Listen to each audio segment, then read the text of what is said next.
I have a 2019 Ram 3500 6.7 liter Cummins. We're doing a full DPF delete and tune for off-road purposes only. And first thing that you're gonna have, I believe this one was bought off of dpfdelete.com or something. I don't know. There's tons of kits out there. This is gonna be your EFI Live AutoCal style delete. First thing they're gonna have you do, and pop this panel off. There's two, I think they're 8mm, and pop this off with clips. You're gonna pop this DLC out with a clip there, and there's a clip up there, and I'll just push out, and then you're gonna pop these gray clips off, and you're gonna push the pins out, and it's these two pins. They give you a bypass cable. So on these Chryslers, I think it's 2018, when they started doing this security gateway module lockout, where you can't really do anything with these Chryslers, including the Rams. So you either have to buy their programming for your scan tools. In this case, to reprogram everything and delete it, you got to have a bypass cable. And so they want you to repin it in these locations here. This is for specifically the Cummins, the Rams, and this is the 2019 Plus. So when you buy your kit, you're gonna have to follow the instructions how they want you to do it. I'm just showing you just a rough guide in this part of the process.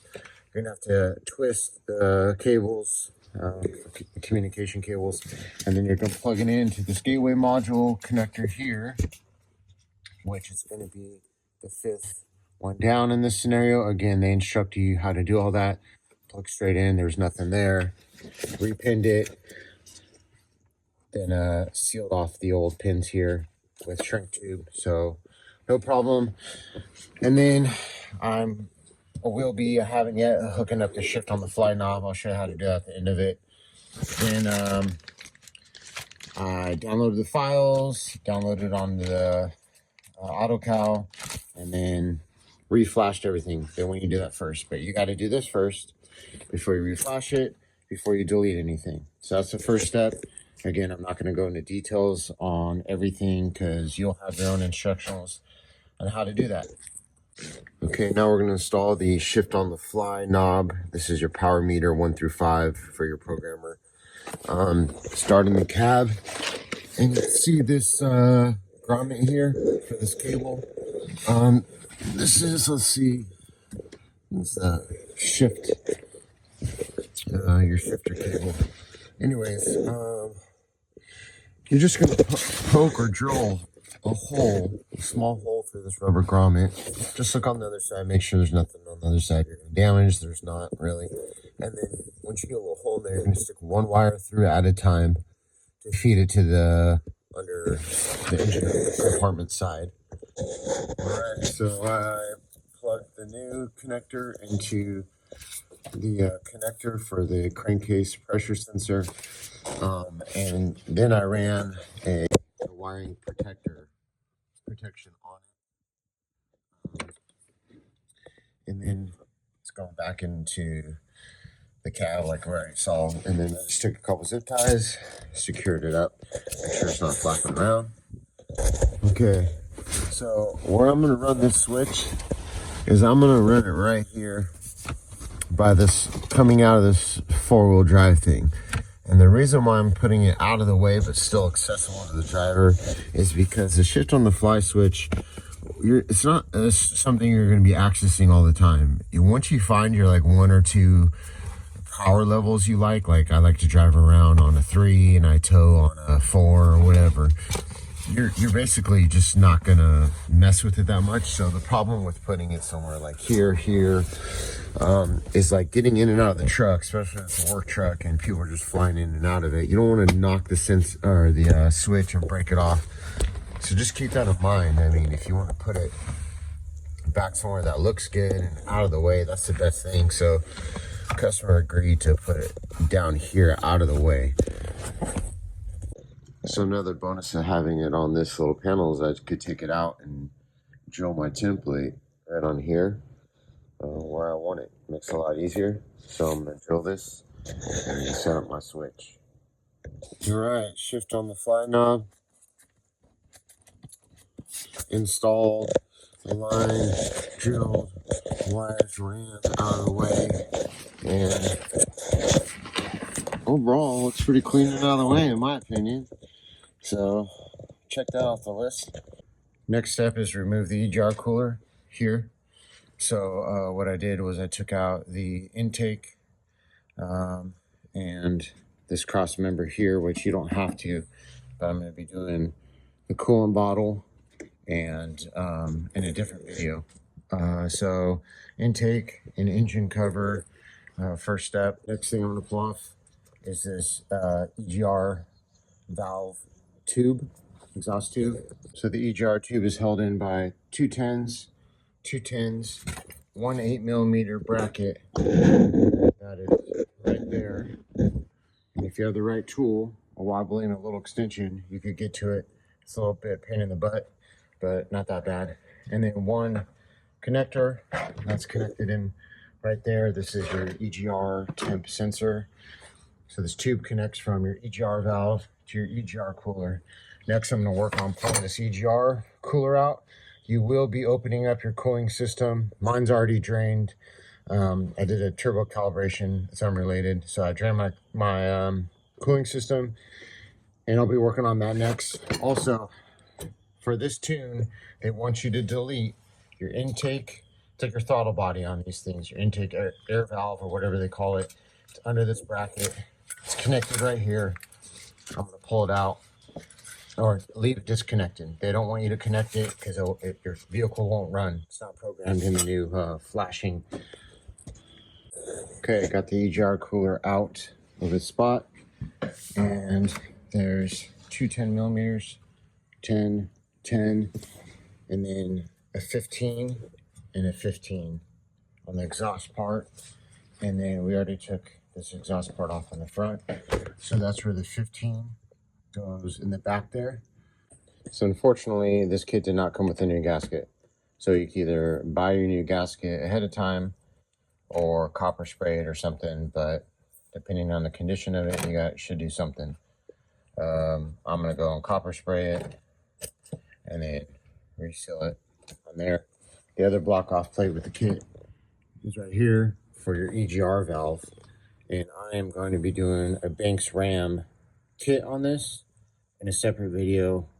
So basically, if you're not doing that, you're going to be pulling 4 10mm off and slapping that plate on. It did come with new bolts, and that's it for that. And obviously, it's not going to be plugged in because there's nothing there. So it obviously deleted it from the system.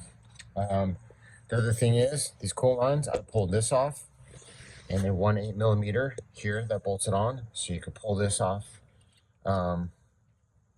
This PCV hose here, I pulled off and disconnected the EBP sensor.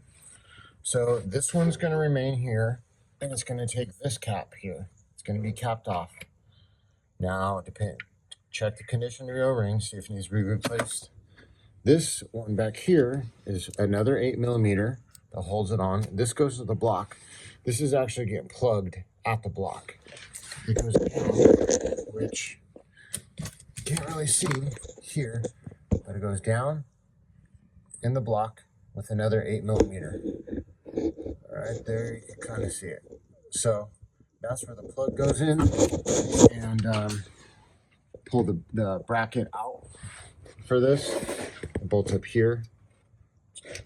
One 13mm exhaust manifold literally goes right here. So you got to go above it and below it to get that bracket out. Or you can just leave it there if you want, but I don't want to. And that is the removal of the EGR cooler. Okay, got this block off plate back on. Copper sprayed the gasket, that's back on. Got this plug back on to block off this cool line. And then there's a cool line here that runs down to the block and comes up. I think it's this one actually. Either way, that's a 10 millimeter, and I was able to get it from the top, and you see that right there. All right, I got the old exhaust out, and so next to the new pipes here, you have your DOC right here. So 315s, your exhaust hangers, and disconnect all your connectors right here. Another EGT connector, four more, there's 15 or 16s. Another hanger, intermediate pipe, another 4 hanger. This is your DEF injector. Disconnect the line and the connector. 2 more hangers, and Knox or EG, I think they're Knox sensors. And then, pretty sure this is how the piping goes.